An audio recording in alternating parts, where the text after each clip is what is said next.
শুভ সকাল প্রিয় বন্ধুরা, যে যেখান থেকে দেখছেন সকলকে জানাচ্ছি আন্তরিক অভিনন্দন এবং শুভেচ্ছা। প্রথমেই বিশেষ করে অবগত করতে চাই, সেটা হচ্ছে ঠাকুরগাঁও এলাকার যারা বাসিন্দা আছেন স্থায়ী তাদের উদ্দেশ্যে। কারণ হচ্ছে ঠাকুরগাঁও বিশ্ববিদ্যালয় নতুন একটা বিশ্ববিদ্যালয় স্থাপিত হয়েছে, যেখানে কিন্তু প্রচুর নিয়োগ বিজ্ঞপ্তি প্রকাশিত হয়েছে। আর এটা শুধুমাত্র ঠাকুরগাঁও জেলা ছাড়া অন্য জেলার প্রার্থীগণও আবেদন করতে পারবেন। তারপরও ঠাকুরগাঁওকে উদ্দেশ্য করে বলা হচ্ছে, কারণ ঠাকুরগাঁও যারা বাসিন্দা আছেন তাদের জন্য সুবিধাটা বেশি হবে, সুযোগ এবং সুবিধাটা। যাই হোক, ঠাকুরগাঁও বিশ্ববিদ্যালয়ের বাংলাদেশের স্থায়ী নাগরিকদের নিকট হতে দরখাস্ত আহ্বান করা যাচ্ছে।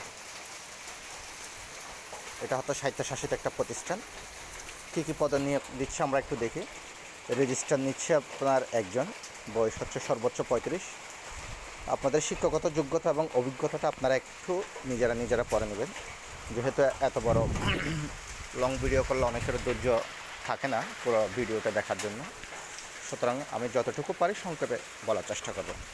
পরিচালক নিচ্ছে ওরা পরিকল্পনা ও উন্নয়ন, তাও একটিতে।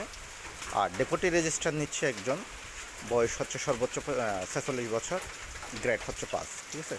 উপপরিচালক অর্থ হিসাব নিচ্ছে 5ম গ্রেডে একজন, বয়স হচ্ছে 46, PS2 BC অর্থাৎ সহকারী রেজিস্ট্রার। ওনার র্যাঙ্কটা থাকবে সহকারী রেজিস্ট্রার, PS2 BC অর্থাৎ BCPS। এটা হচ্ছে 7ম গ্রেডের পদ, হচ্ছে একটি, সর্বোচ্চ 40 বছর। আর হিসাব রক্ষক কর্মকর্তা অর্থ হিসাব 9ম গ্রেডের একজন, 32 বছর। আর সেকশন অফিসার পরিকল্পনা ও উন্নয়ন, এখানে 9ম গ্রেডের।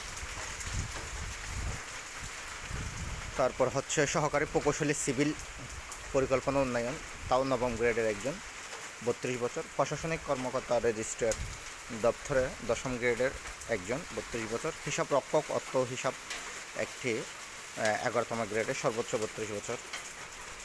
আর অফিস সহকারী কাম কম্পিউটার টাইপিস্টে নিচ্ছে গ্রেড 16, পদসংখ্যা হচ্ছে 3টি। আর সহকারী কুক নিচ্ছে একটি পদে, 32 বছর। আর অফিস সহায়ক পদে নিচ্ছে 4টি। এই অফিস সহায়ক পদেই বেশি লোক নিচ্ছে, এবং এই অফিস সহায়ক পদেই কিন্তু আপনারা একটু মাথায় রাখবেন সর্বোচ্চ ক্যান্ডিডেট থাকে। এখানে মাস্টার্স অনার্স পাশ করা ছেলেরাও কিন্তু এখানে অ্যাপ্লাই করে। কী জন্য করা আসলে আমি বুঝি না, কিন্তু এখানে ক্যান্ডিডেটটা বেশি হয়। যাই হোক, সরকারি নিয়মে চাকরি, সরকারি নিয়মে সব সুযোগ সুবিধা থাকবে, এবং সামনে 9ম স্কেল গ্রেড পাওয়ার সম্ভাবনা খুবই বেশি। আগামী সপ্তাহে গ্যাজেট প্রকাশ হওয়ার সম্ভাবনা রয়েছে। যাই হোক, আপনাদের প্রয়োজনীয় কাগজপত্র যেমন ছবি, জীবন বৃত্তান্ত প্রযোজ্য বরাবর। ঠিক আছে। আপনাকে অফিস চলাকালীন অর্থাৎ 23শে জুলাই অফিস চলাকালীন সময়ের মধ্যে আপনাকে পোস্ট অফিসে অথবা সরাসরি গিয়ে পৌঁছাতে হতে হবে। এর পরবর্তী হলে কিন্তু কোনো ধরনের ডকুমেন্ট রিসিভ করবে না, ওরা বলে দিয়েছে। এখানে কিন্তু ব্যাংক ড্রাফট আছে। আর প্রার্থীর সঙ্গে যোগাযোগ, বর্তমান ঠিকানার একটা ডাক টিকিট অর্থাৎ ফেরত খাম বলে আর কি, ও ফেরত খামে 10 টাকা দামে একটা ডাক টিকিট পাঠাতে হবে। এর বাইরেও আপনারা শর্তাবলীটা পূর্ণাঙ্গ পড়বেন। যদি আপনারা কিছু বুঝতে সমস্যা হয়ে থাকে অবশ্যই আমাকে কমেন্টে জানাবেন। তবে এমন কিছু বিষয় আপনারা কমেন্ট করবেন না যেটা বেসিক জিনিস, যেটা আপনি ওখানে পড়লেই পাওয়া যাবে। ঠিক আছে।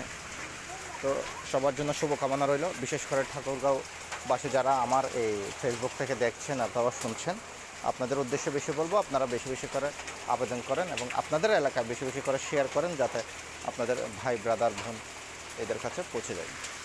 ধন্যবাদ সকলকে সঙ্গে থাকার জন্য।